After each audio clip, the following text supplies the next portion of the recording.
And here we're finishing up week 7 with chapter 13. Chapter 13 is based on motivation. If anyone is familiar with motivation as far as studying it, you know it's internal, not external. But your environment has a lot to do with your feelings, emotions, and whether you are motivated or demotivated based on your environment. So, in motivation, you have the basics of motivation, equity theory to explain how employees' perception of fairness affects motivation, expectancy theory describing how workers' expectations about rewards, efforts, and the link between rewards and performance influence motivation, how reinforcement theory works and how it can be used to motivate, describe the components of goal setting theory and how managers can use them to motivate workers. Again, it's actually used to influence the workers' motivation, not to actually motivate them. Could be inspiring them, but you cannot motivate them. But you can influence it based on these conditions and the entire motivation model and how workers' motivation can be influenced. So, motivation is a set of forces that initiate, direct, and make people persist in their efforts to accomplish a goal. Job performance, how well an individual performs the requirements of the job. Multiplicative functions of motivation times the ability, uh, times the ability times situational constraints. In other words, um, the function of motivation is how well you're motivated internally, of course, times your ability. Okay, do you have the ability to do so? I might be highly motivated to move a car, but if I'm not strong enough to move a car, it doesn't matter because I'm not going to be able to move it because I'm not strong enough to move it. And then times the situational constraints. So you may want a promotion, you may work very hard at getting the promotion, but if that promotion is based on sales and everything's closed because of the shelter in place with the COVID-19, you're not going to get the promotion because of the situation, not because of anything that you've done. Basic model of work motivation and performance. So you have an unsatisfied need that creates tension. Okay, so your unsatisfied need might be that you need to pay the rent, which creates a lot of tension, and it energizes you to take action. So you go out and find ways of making money to pay the rent. And then your efforts and initiation, direction, and persistence until you find a job that pays enough to pay the rent.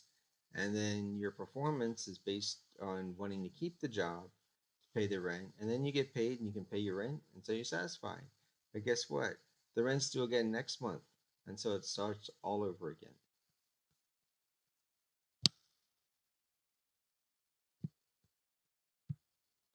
So needs, physical or psychological requirements that must be met to ensure survival and well-being. Okay, and these are not wants, these are needs. If you do not have them, you will not survive. Okay, categories are lower order needs concerned with safety, physiological and existence requirements. So oxygen, water, food, shelter, climate. You know, you can't be at 30 below or at 120.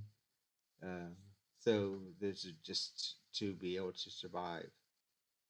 Then you have higher order needs concerned with relationships, challenges, accomplishments, and influence. Those are more emotional, personal needs that you have once your physiological needs are taken care of. So you have extrinsic rewards, which are rewards that are tangible, coming from the outside. And then intrinsic rewards are rewards that you feel on the inside, that you really enjoyed what you did, you're proud of what you did. It gives you great pleasure to see the results of what you accomplished. Steps taken by managers to motivate employees, inquiring about people's needs. Okay, does your supervisor, your manager, do they really care about you? Do they know what's going on? Have they asked about you? Do they ask about your kids? Do they know your kids' names? Do they know what's going on with them? Satisfying lower order needs first. Do they pay you enough to pay the rent? Do they pay you enough to buy food? Do they pay you enough to pay utilities? Are you getting compensated well enough to have health insurance and have a retirement account or not? If they're not satisfying your lower order needs, retirement account is safety, safety for when you get older. So obviously, you will look for a better job. By better, I mean that it offers all the things that you need, including retirement, so that you're going to be taken care of when you're at retirement age. If they don't do that, then obviously you're not going to stay there. Expecting people's needs to change. Obviously, everyone's needs change as you grow older. You have a family that you have to take care of. Your health may need more attention. That costs more money, more insurance, things like that. Creating opportunities for employees to satisfy higher order needs. You may have the need, uh, once all the lower needs are taken care of, to continue with your education, or you may want to start up a little league baseball that there isn't one. If there isn't one in your community, and you think that that would be something that the community would benefit from, and you would enjoy doing that, all different types of things that you could do that the employer could help. Equity theory. So states that people will be motivated when they perceive that they are being treated fairly. Now, again, fairly, the word fairly or fair is very subjective. So you don't know if you're treating somebody fairly unless they say they are. They think that they are. They feel that they are. You may think that you're treating them fairly. That doesn't mean they think it, because it's extremely subjective. There's no measurement as to how people are being treated fairly or not, except that person's opinion, that person's feelings. Um, Contributions made to the firm, outcomes, rewards received by employees for their contributions, and reference other others with whom people compare themselves to see if they're being treated fairly. So if I'm working at home and I'm putting together these summer classes and I see other people that aren't doing anything, and I'm getting paid less for working than they're getting paid for not working, then I don't think I'm being treated fairly, because I'm not making what they're making and I'm working and they're not. I mean, it's not happening. That's an example of what some people feel. That's why there's so much inequity or feeling of unfairness when it comes to raises, or when it comes to some people making more than others, when they have the same qualifications, or they may actually work harder, have higher qualifications, and then you have an equity theory imbalance, equity imbalance in the theory. Yes, Sage Publishing.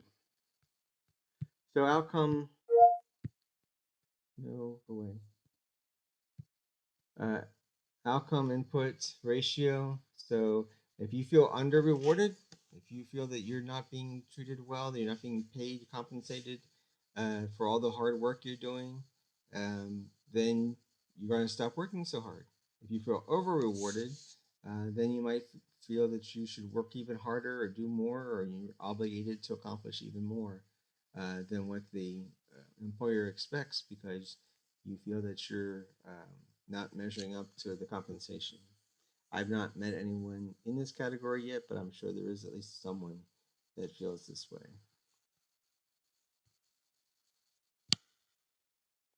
There was a thing on LinkedIn, a posting on LinkedIn yesterday that said it may have only taken me 30 minutes to complete a task, but it took me 30 years to learn how to complete the task in 30 minutes. So you shouldn't be paying for the 30 minutes. You should be paying for the 30 years experience to be able to do it correctly in 30 minutes. So that goes into this under rewarded outcome input theory. Reaction to perceived inequity, reduced inputs, increased outcomes, rationalizing inputs for outcomes, changing the referent or leaving.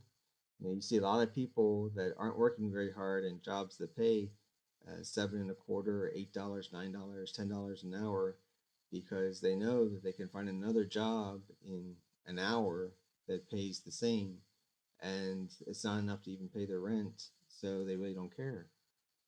Whereas people that are making 25, 35, $45 an hour, they work really hard and do everything they can to keep the job because they know that they can't find another job that pays that well.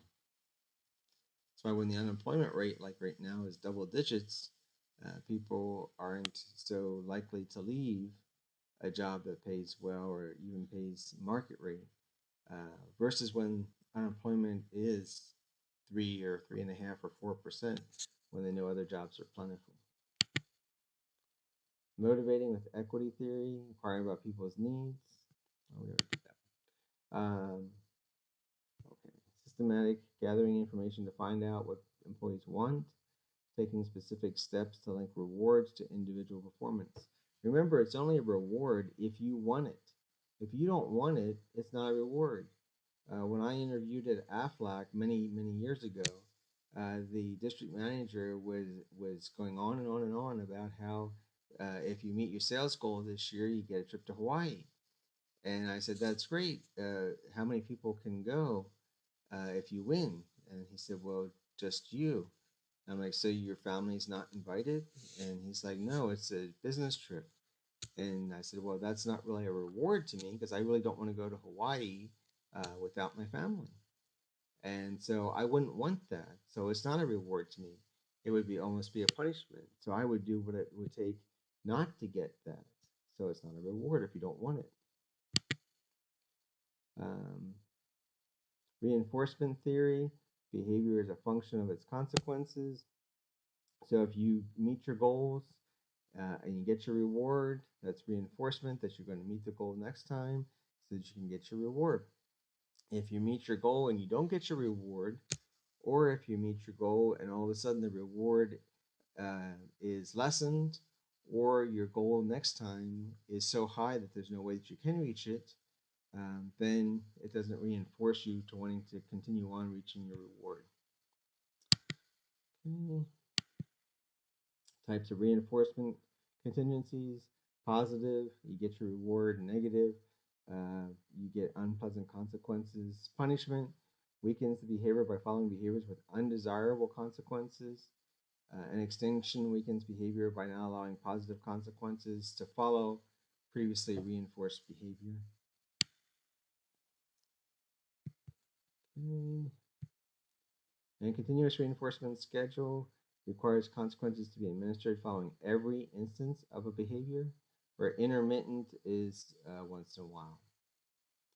And then motivating with goal setting, assign specific challenging goals, but still achievable, ensuring that workers truly accept the organizational goals, and providing frequent and specific performance related feedback. Remember, specific means it's measurable.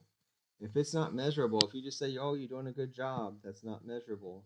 And if you're not able to measure it, then they have no idea how they're doing. So it has to be measurable. If you're trying to lose weight, you don't say, well, I just want to lose some weight. You say, I want to get to a specific weight.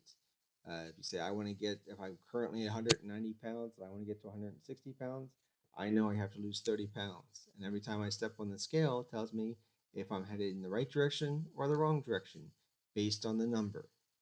The numbers have to be there for the feedback to know how people are doing. Efforts to motivate differs for each person because each person has a different sense of what a reward is and what they're able to do, what they're able to accomplish, and what goals they can achieve for that reward.